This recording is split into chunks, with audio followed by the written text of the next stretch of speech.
আজকে এমন একটা পরিবেশে এই লোকসভা নির্বাচন যে সেটা কোনো দল ক্ষমতা আসবে কি আসবে এটা প্রশ্ন। ভারতবর্ষে গণতন্ত্র থাকবে, ভারতবর্ষের যে যুক্তরাষ্ট্রের ব্যবস্থা কি থাকবে, এই প্রশ্নে কিন্তু আজকে ভোটটা হচ্ছে।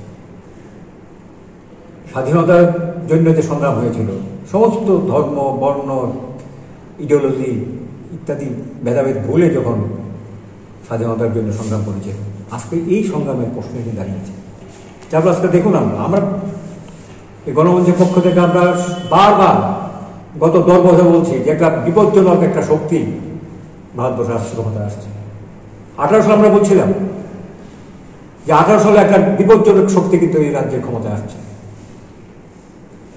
তখন অনেকেই ব্যাপারটা বুঝতে চায়নি বা বুঝেনি। এখন টের পাচ্ছেন 10 বছর পরে বা এখানে 6 বছর পর মানুষ কথা বলতে পারছে না। বলুন তো দেখি আপনারা, শুধু কি বিজেপি 39% ভোট পেয়ে ক্ষমতায় এসছে, কোথায় পোস্টার দেখছেন সকালের জন্য? বিজেপি ছাড়া কোন পোস্টার? 60% তাদের বিরুদ্ধে ভোট। মানুষের মধ্যে একটা ভীতি ভয় একটা এমন একটা পরিস্থিতি সৃষ্টি করেছে যেটা মানুষ কথা বলতে পারে না। এটা পরিবর্তন চাই, যার জন্য আমরা দীর্ঘদিন গত 10 বছর যাবৎ এবং এখানে 6 বছর আমরা বলছি যে সমস্ত অপোজিশন যারা প্রকৃতি চাও যে এই রাজ্যে গণতন্ত্র থাকুক, রাজ্যের মানুষ কথা বলতে পারুক, মানুষের যে উন্নয়ন সে উন্নয়ন যাতে আরো এগিয়ে যায়, এটা হোক। আপনারা সবাই ঐক্যবদ্ধ হন। যা দেরিতে হলো ঐক্যবদ্ধ হয়েছে আজকে সারা ভারতবর্ষে। আপনার স্থির বিশ্বাস আজকে যা চলছে সারা ভারতবর্ষে তার বিরুদ্ধে মানুষ তৈরি হয়ে আছে সব জায়গায়। যতই 400 পার হবে, বিজেপি বলো, প্রধানমন্ত্রী বলো, মোদী বলো, তার যে দলের নেতার কর্মীরা বলো, আমি এবং গণমঞ্চ দৃঢ় বিশ্বাস আমরা মনে করি এই সরকার থাকছে না, আসছে না। এবং ত্রিপুরার 2টি আসন এরা হারাবে। আমরা গত 2 তারিখ আমরা গেছিলাম আমবাসাতে, সেখানে অপোজিশনের যে রাজেন্দ্র রিঙ্গার যে মিছিল, বিশাল মিছিল এবং স্বতঃস্ফূর্ত মানুষের পরিবর্তনের যেটাকে পরিবর্তন করতে হবে, এই বিজেপিকে হটাতে হবে, একটা দৃঢ় প্রত্যয় আমরা দেখেছি সেই মিছিল এবং তার যে নমিনেশনের যে স্লোগান।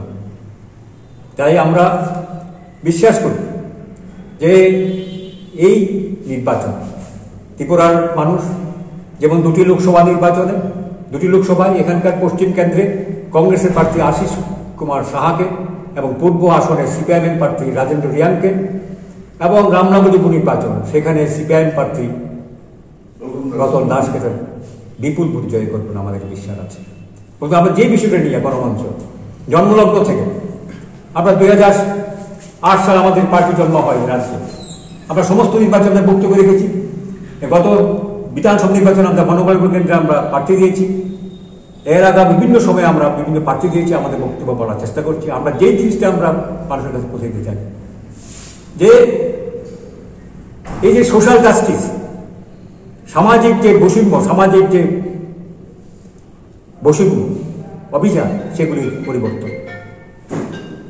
এবং আজকে যারা বুঝতে চায় না, বোঝার চেষ্টা করেন না, এই যে হিন্দুত্ববাদ আজকে মাধ্যমে রাম মন্দিরের নামে হিন্দুত্ববাদ দিয়ে মানুষকে সুরসুর দিয়ে হিন্দু বলে, মুসলমান বিরোধী একটা জিগির তুলে, খ্রিস্টান বিরোধী একটা জিগির তুলে একটা ভোটের জেতার চেষ্টা করছে। আসলে হিন্দুত্ববাদ শুধু ধর্মীয় ভাবে মুসলমানদের বিরুদ্ধে নয়, খ্রিস্টানদের বিরুদ্ধে নয়, এটা হিন্দু সমাজের ব্যাপক মানুষ, ওবিসি, এসসি এবং ট্রাইবাল, তাদের বিরুদ্ধে। এরা এই পার্টি একটা মনোবাদী পার্টি আরএসএস বিজেপি। এরা কাছে নারীরা সবাই শূদ্রাণী, ব্রাহ্মণের নারী ব্রাহ্মণ নয়।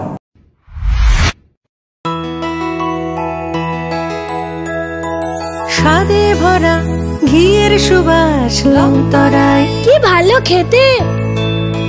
শুদ্ধ ঘিয়ের আবেশ ভরা লংতরায়, অপূর্ব সুগন্ধ, পুষ্টি ভরা ঘিয়ের খাবার, গাওয়া ঘি প্রিয় সবার লংতরায়। একেই বলে বিশুদ্ধ ঘি। বিশুদ্ধ ঘি নাম মনে রেখো লংতরাই। লংতরাই ঘি রোজ খাবারে তোমাকে চাই। লংতরাই।